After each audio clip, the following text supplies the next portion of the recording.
Welcome to chemistry classes by doctor Neelam Shakya. आज के इस वीडियो में मैं आपको नॉन स्टोइकियोमेट्रिक डिफेक्ट के अंतर्गत मेटल डेफिशिएंसी डिफेक्ट के बारे में बताऊंगी। मेटल डेफिशिएंसी डिफेक्ट को हिंदी में कहते हैं धातु कमी दोष। धातु कमी दोष या मेटल डेफिशिएंसी डिफेक्ट आखिर इन्हें क्यों कहा जाता है? इसका कारण ये है कि जब इस प्रकार के दोष या इस प्रकार के डिफेक्ट उत्पन्न होते हैं तो क्रिस्टल में धातु आयनों की या मेटल कैटायंस की कमी हो जाती है।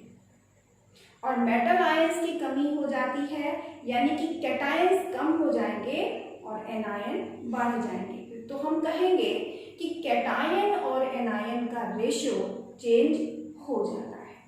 इसीलिए इस प्रकार के डिफेक्ट कहलाते हैं मेटल डेफिशिएंसी डिफेक्ट या धातु कमी दोष। अब जो मेटल डेफिशिएंसी डिफेक्ट हैं ये भी दो प्रकार के होते हैं।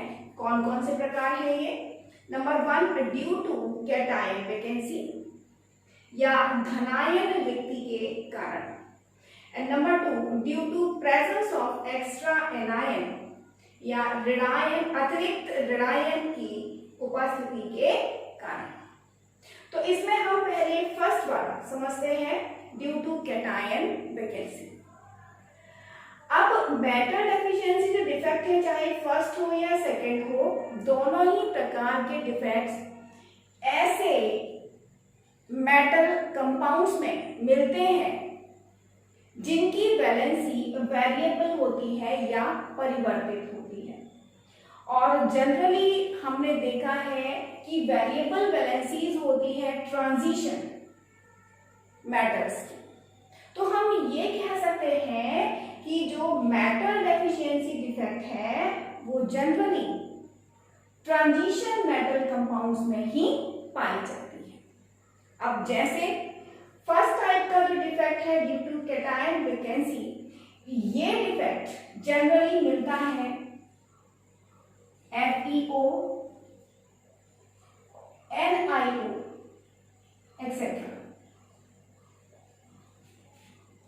ये Fe भी ट्रांजिशन मेटल है और निकेल भी ट्रांजिशन मेटल है। अब हम समझने के लिए एक क्रिस्टल लेते हैं। माना हमने फेरस ऑक्साइड FeO का क्रिस्टल लिया, तो इसमें किस तरीके से ये अरेंज होंगे?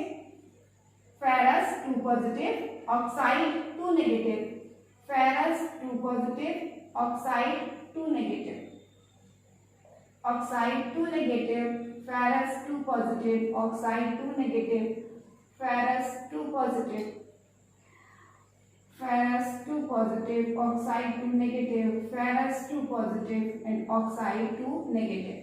हम ये मानते हैं कि एक आइडियल क्रिस्टल है और जिसमें फर्स्ट टाइप का डिफेक्ट होता है।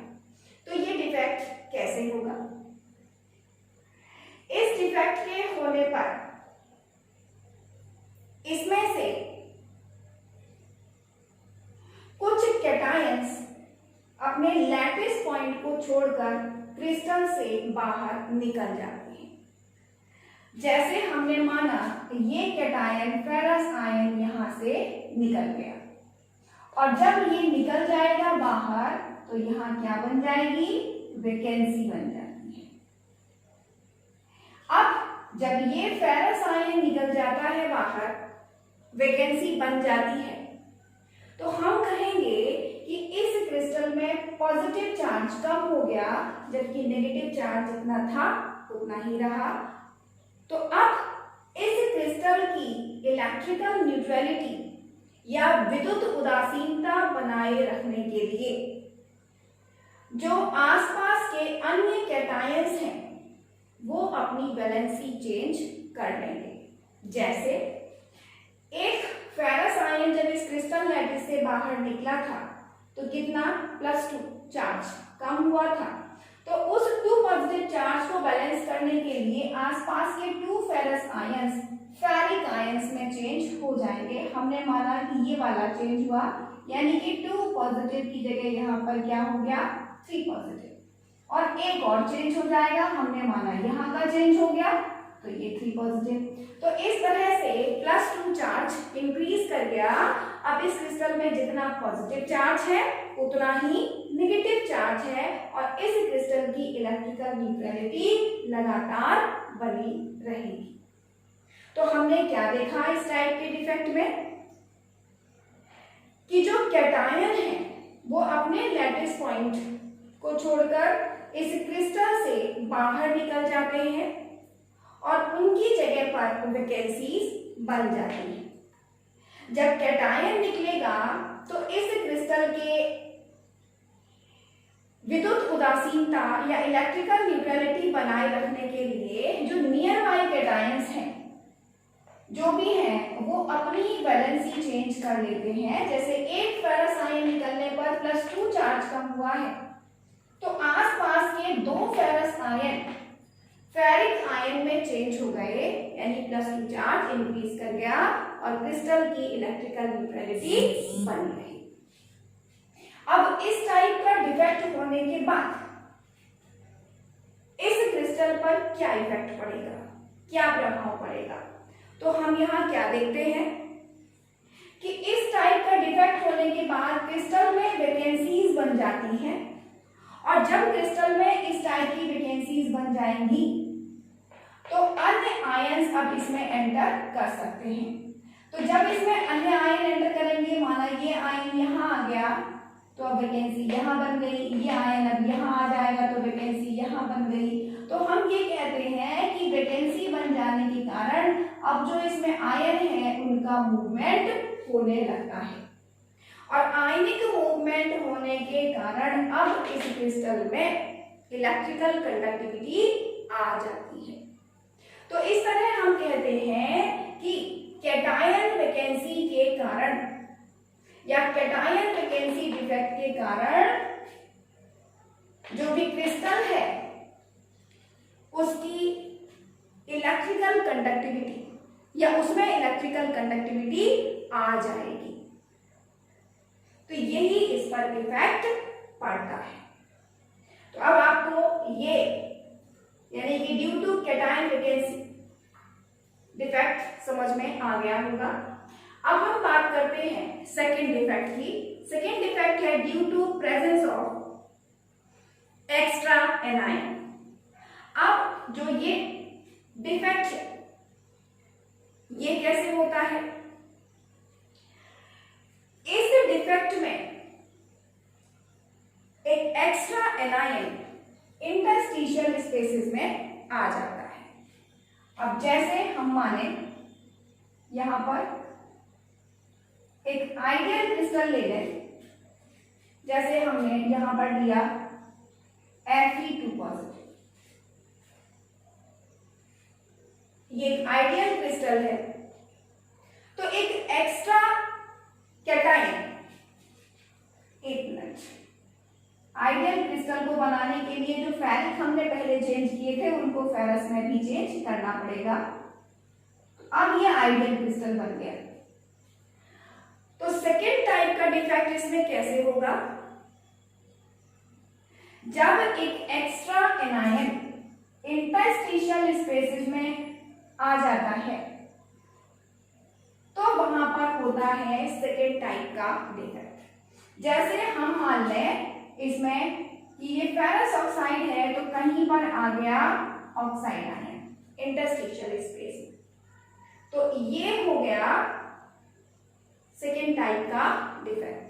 अब जब इसमें एनायन आएगा तो अब नेगेटिव चार्ज बढ़ गया और जब नेगेटिव चार्ज बढ़ जाएगा तो इस चार्ज को बैलेंस करने के लिए फिर से जो नियर बाई कैटायंस हैं वो अपनी वैलेंसी चेंज कर लेंगे।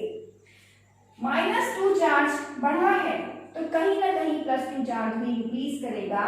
कैसे, मान लिया यहाँ का जो फेरिक आयन है वो +2 से इसमें ये फेरस आयन फेरिक आयन में चेंज हो गया और यहाँ का फेरस आयन भी फेरिक आयन में चेंज हो गया, यानी कि +2 चार्ज इंक्रीज कर गया। तो हम यहाँ पर कहेंगे कि जितना नेगेटिव चार्ज इंक्रीज किया उतना ही पॉजिटिव चार्ज भी इंक्रीज कर गया बढ़ गया, यानी इस क्रिस्टल की इलेक्ट्रिकल न्यूट्रलिटी बनी रही, विद्युत उदासीनता बनी रही। तो क्या देखा इस टाइप के डिफेक्ट में कि एक्स्ट्रा एनायन इंटरस्टिशियल स्पेस में आ जाता है और एनायन के आने से नेगेटिव चार्ज बढ़ जाएगा, तो क्रिस्टल की विद्युत उदासीनता या इलेक्ट्रिकल न्यूट्रलिटी बनाए रखने के लिए जो नियर बाई कैटायंस हैं या आसपास के कैटायंस हैं वो अपनी वैलेंसी चेंज कर लेते हैं, वैलेंसी बढ़ा देते हैं, जिससे कि पॉजिटिव और नेगेटिव चार्ज एक दूसरे के इक्वल हो जाते हैं और क्रिस्टल की विद्युत उदासीनता बनी रहती है।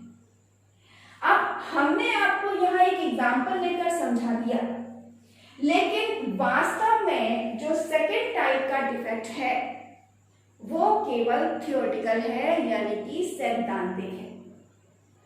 आज तक ऐसा कोई भी एग्जाम्पल नहीं पाया गया है जिसमें ये सेकेंड टाइप का डिफेक्ट हो।